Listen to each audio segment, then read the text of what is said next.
পোলাও বা সাদা ভাতের সাথে ডিমের এই রাজকীয় রেসিপি মাছ মাংসের স্বাদকেও হার মানাবে। শেয়ার করছি খুব সহজে ডিমের সাদা কোরমা। তার জন্য এখানে একটা কড়াইতে দিয়ে দিচ্ছি সামান্য পরিমাণে তেল। তেলটা একটু গরম হতেই দিয়ে দিচ্ছি দুটো কেটে রাখা পেঁয়াজ, দু টুকরো আদা, 3 কোয়া রসুন আর 2 থেকে 3টে কাঁচা লঙ্কা। আর সেই সাথে দিয়ে দিচ্ছি এখানে 8 থেকে 10টার মতো কাজু বাদাম। এখন সবকিছু একসাথে ভালো করে মিশিয়ে নিয়ে 3 থেকে 4 মিনিটের মতো সময় নিয়ে এগুলোকে হালকা বাদামি করে ভেজে নেব। তো মোটামুটি ভালো করে ভাজার পরে এখন এগুলোকে তুলে একটু ঠান্ডা করে মিক্সিং জারের মধ্যে দিয়ে দিচ্ছি। আর সেই সাথে দিয়ে দেব খুবই সামান্য পরিমাণে জল, আর জলটা দিলে কিন্তু খুবই সুন্দর পেস্ট হবে। তো মোটামুটি ব্লেন্ড করে মশলাটাকে একদম রেডি করে নিয়েছি। এখন মশলাটাকে এক সাইডে রেখে দেব। একটা কড়াইতে দিয়ে দিচ্ছি 1/4 কাপ পরিমাণে ঘি। আপনারা চাইলে তেল আর ঘি দুটো দিয়ে ব্যালেন্স করে নিতে পারেন। এখন দিয়ে দিচ্ছি 1/2 চা চামচ পরিমাণে জিরা, দিয়ে দিচ্ছি একটা তেজপাতা, দুটো এলাচ, 3টে লবঙ্গ, দিয়ে দিচ্ছি 1 টুকরো দারচিনি। এখন সবকিছু একসাথে ভালো করে নাড়াচাড়া দিয়ে মিশিয়ে নিয়ে 30 থেকে 40 সেকেন্ডের মতো ভেজে নেব।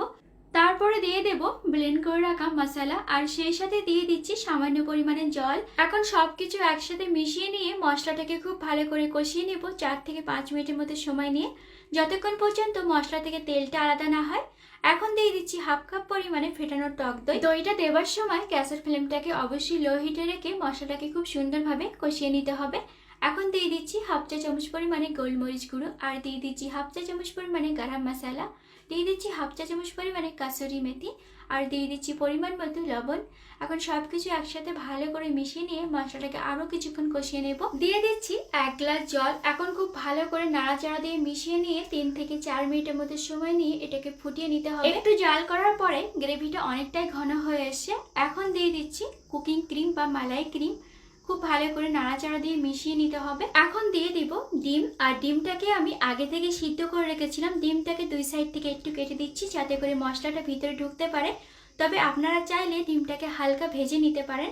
এখন সব ডিমগুলো দেওয়ার পরে 5-6 মিনিট মতো রান্না করে নেব লো টু মিডিয়াম হিটে রেখে। কিছুক্ষণ রান্না করার পরে গ্রেভিটা কিন্তু একদম থকথকে ক্রিমি হয়ে এসছে। এই পর্যায়ে দিয়ে দিতে হবে সামান্য পরিমাণে চিনি আর 2 থেকে 3টে কাঁচা লঙ্কা।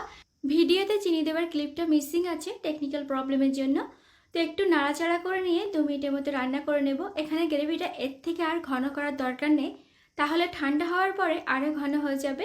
তো ফ্লেমটা বন্ধ করে একটা সার্ভিং প্লেটে নিয়ে নিচ্ছি। খুব সহজেই রেডি হয়ে গেল হোয়াইট এগ কোরমা বা ডিমের সাদা কোরমা। আপনারা একবার হলেও বাড়িতে অবশ্যই ট্রাই করে খেয়ে দেখবেন, আশা করি ভালো লাগবে। আর পরিবেশন করে নিতে পারবেন পোলাও, প্লেন ভাত, রুটি, পরাঠা সব কিছুর সাথেই কিন্তু খেতে দারুণ লাগে। আর আজকের এই রেসিপিটি যদি আপনাদের ভালো লেগে থাকে ফ্যামিলি ফ্রেন্ডসের সাথে অবশ্যই শেয়ার করবেন। আর কে কোথা থেকে দেখছেন জানাবেন।